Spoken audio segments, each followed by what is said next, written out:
எல்லோருக்கும் வணக்கம். இன்றைக்கி நாம் பார்க்க போகிறது துலாம் ராசிக்கான தமிழ் புத்தாண்டு பலன்கள் 5126. முக்கிய கோள்களினுடைய பயிற்சிகள் இந்த ஆண்டு உங்களுக்கு சாதகமான பலனையே தருகிறது. சனி 6ல் பெயர்கிறார். சனி 6ல் இருப்பதை ஜோதிடம் மிக உயர்வாக நல்ல பலனாக சொல்லுகிறது.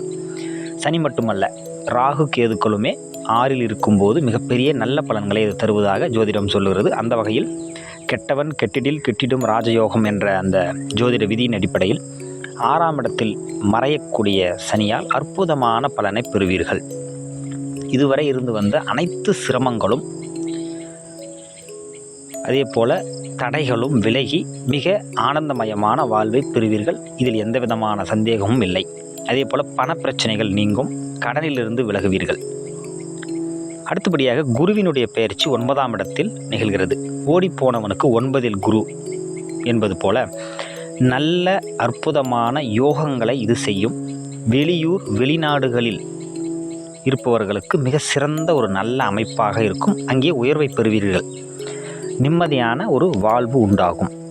அதே போல் ராகுவானவர் 5ஆம் இடத்திற்கு பெயர்கிறார். இது அந்த அளவிற்கு ஒரு சாதகமான அமைப்பு அல்ல.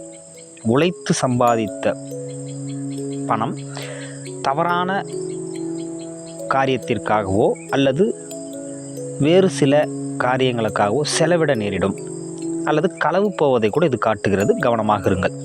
கேது 11ஆம் இடத்தில் பெயர்கிறார். இது ஒரு நல்ல அருமையான அமைப்பு. 11ஆம் இடத்தில் இருக்கக்கூடிய கோள்கள் நன்மை செய்யும் என்ற அடிப்படையில் புண்ணிய காரியங்களை செய்ய இது தூண்டும், தர்ம காரியங்கள் செய்ய இது தூண்டும்.